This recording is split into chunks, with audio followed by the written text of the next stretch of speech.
Welcome to another edition of Africa Sideways. My name's Big Six Simpson, and today we're going to be looking at one of the most beautiful but dangerous drives in Cape Town. Well, for a variety of reasons. For starters, it goes past some of the most crime-ridden areas in Cape Town. Khayelitsha in particular at the end, and Monwabisi. High winds here, a lot of the time sand covers the road, so there's a lot of possible dangers on this particular stretch of road, but it also goes through a nature reserve, so it's a really juxtaposition that sums up a lot of South Africa: poverty, beauty, and travel, all rolled into one. Beautiful beach on the right here. That cemetery is popular with the surfers. Call it cemeteries, but it's also close to Seal Island, which is about 5 k's out to sea here, where you get a lot of great white sharks. So this is the main road, that the R310 that connects Muizenberg to the N2 highway, and then it carries on to the R44 to Stellenbosch if you want to go that far. But the bit that really makes the news in terms of danger is the bit between Muizenberg and the N2 highway just past Macassar. It looks very tranquil and serene. I often see, not often, but on occasion I see tourists taking pictures at some of the more risky parts, and I think a lot of people don't really know how dangerous this road can be. You just have to look at a few news stories to see what I'm talking about. Anyway, I don't encourage you to look at too much news anyway. During the daytime it's fine, it's a big commuter route, but on a fairly regular basis it gets closed due to protest action or criminal activity. A friend of mine had a brick thrown at his car here recently. It caused quite a bit of damage, often by just kids that are led astray. So yeah, it goes past a bit of a desperate situation there in Khayelitsha towards the end of this route, but here we are heading towards Strandfontein. Beautiful beach here, very popular with the fishermen here.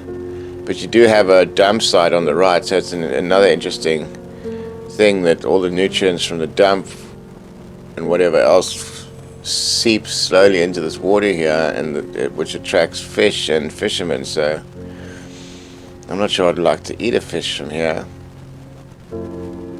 And in terms of car, we are in the trusty Toyota Cressida again. It's been getting quite a bit of airtime, but really lovely jubbly. I've got another video coming up where I've just got this thing washed and take it through one of the most dangerous areas in Cape Town at Capricorn, dropping off my helper from the house. Camera almost got nicked from the top of the car, but hey, you want the footage. It can't always be the scenic drives and the beautiful wealthy areas, you know. South Africa's got more to it than that. Good people in all these areas as well. A couple of skeletons, but you get that everywhere. So here we are approaching Strandfontein, which is, yeah, not as crime-ridden as other areas up at the top. I saw some stats a while back, and it was faring pretty well.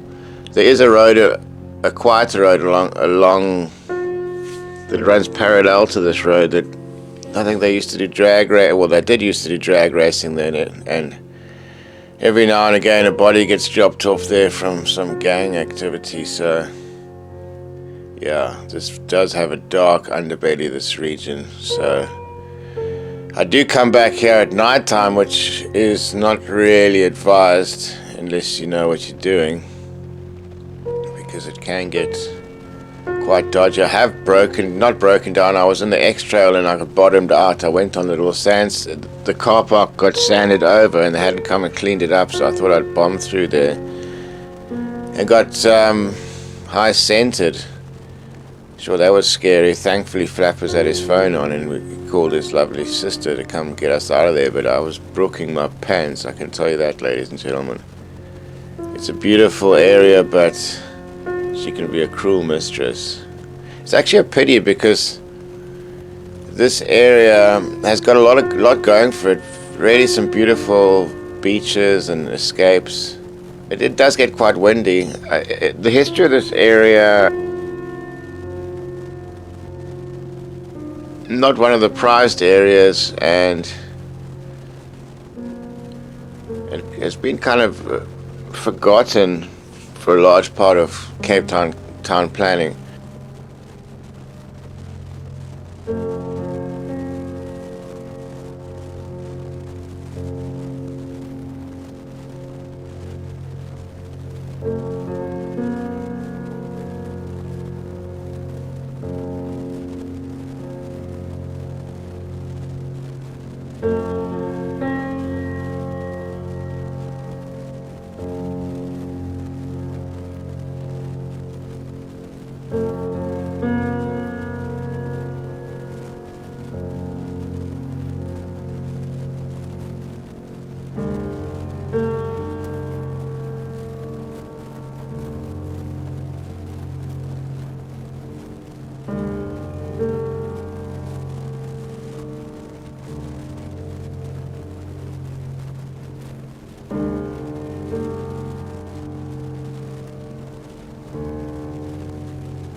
A lot of fishermen come fishing down here, driving on the beach illegally, par for the course.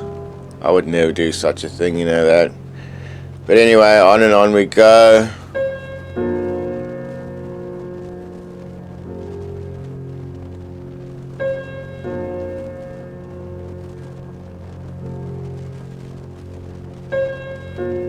You see plenty of traffic here.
So on the left here, there was some land grabs a couple of years ago, and this whole informal settlement. So basically, Khayelitsha was spreading all the way to the nature reserve on the right-hand side, and yeah, this has contributed to some of the issues here, having sort of informal settlement close to a major route.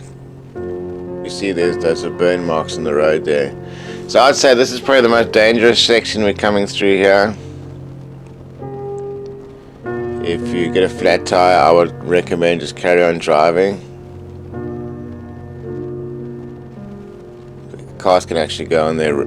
You can carry, if you got the rims can withstand it for relatively short periods of time. So we're coming, this is Wabisi Beach on the right, nice rock pool. I mean, a lot of these beaches are beautiful, but can be deadly from a couple of perspectives. A lot of Johnnies out there as well. So Khayelitsha on the right, biggest township in Cape Town, over 1 million people and counting there, all just looking for opportunity and hope on the most part.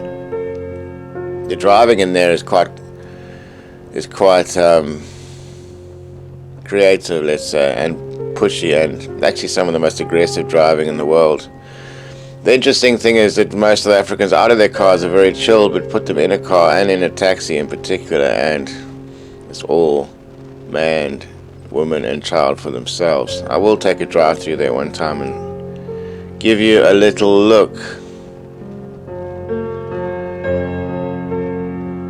Beautiful day here in Cape Town. Everybody's out, probably walking to the beach and whatnot. So there you see Khayelitsha on the left.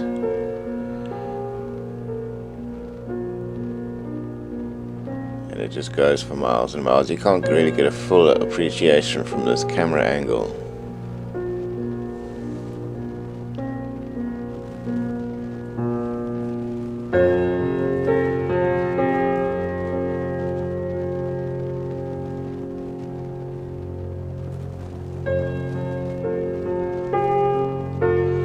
Lots of accidents here as well, late at night, head-on collisions. So you really need to handle with care on this road. I wouldn't necessarily be doing it outside of busy times. Wouldn't be driving here after 8 o'clock at night, that's for sure.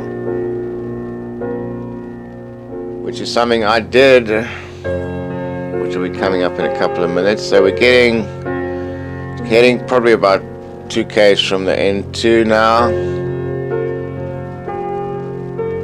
Khayelitsha on the left.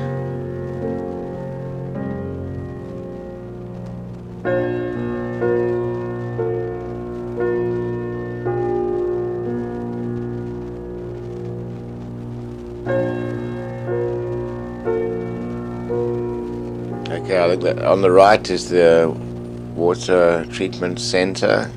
Get a nice pong from there. Housing on the left, and I wouldn't be surprised if it jumps the road at some stage.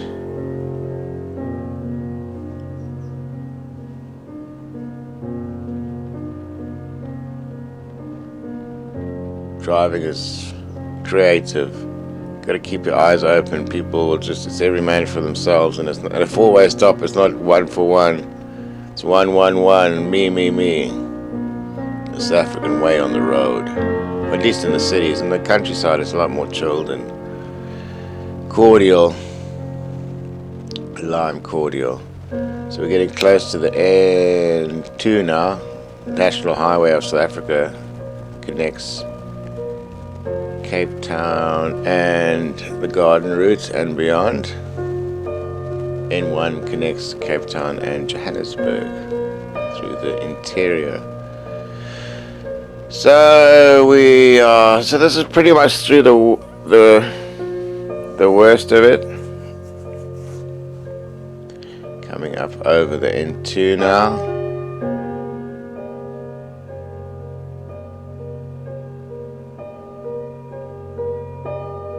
Nice Suzuki Jimny in front of us. So this is the N2. So once you cross the N2, things get a lot better. You're heading towards Stellenbosch. It's more chilled. Take a breath. Visit the wine farms. Have a laugh. Tell them I sent you. There's another taxi. You gotta watch out for those guys. It's a law of their own. Generally good drivers though. Sometimes if you're in a rush, they'll give you a gap.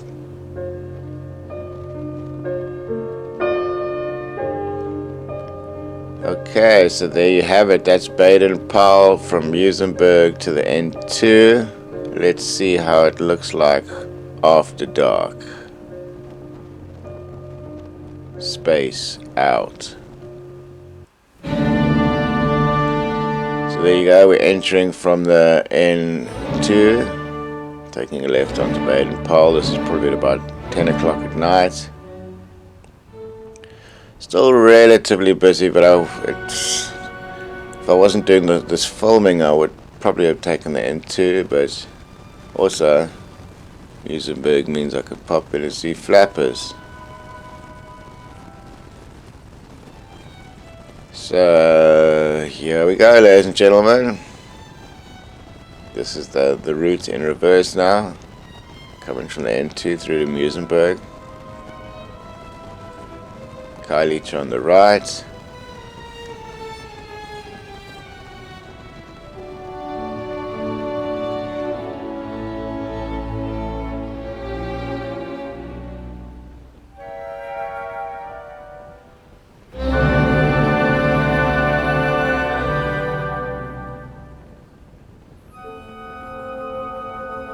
Bumpy roads here. Whenever there's protests, there's burn. But I think the guys put tires on the road and burn them or something. It's all a bit sad, but people got to make a noise one way or another.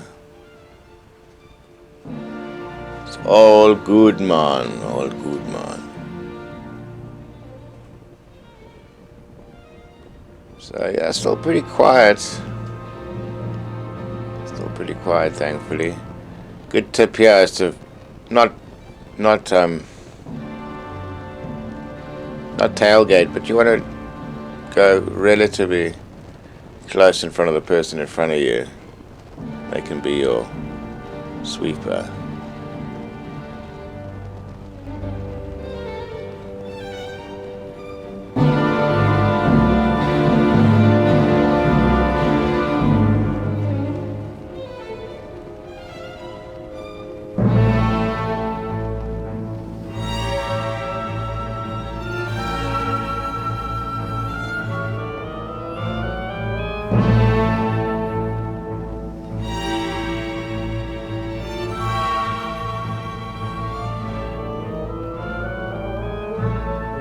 On and on she goes, no dramas thus far. Oh, you never know what's around the corner. This guy's just stopping out of nowhere on the left. And if I remember correctly, I've got a flyby on my tail. So I think I'm going to see what the Cressida can do now. Let's give it a bit of tonsil. Sometimes this is a good place to drive a little bit faster. You can stay a little bit ahead of the game.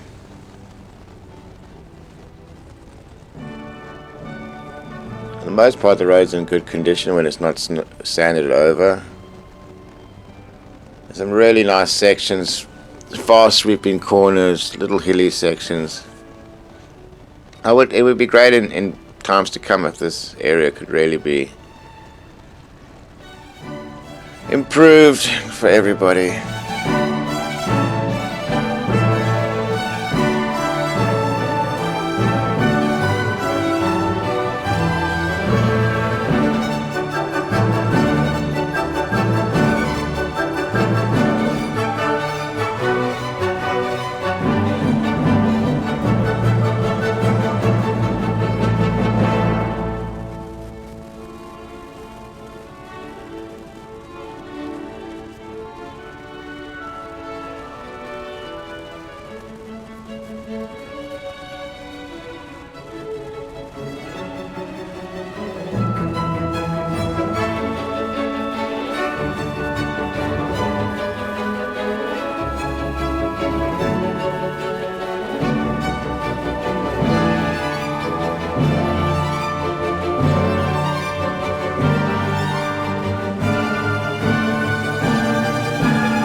So we through the worst of it now, coming into Muizenberg.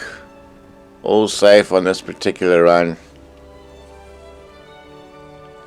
Happy to report that, ladies and gentlemen. So there you go, that's Baden Powell Drive, up and down.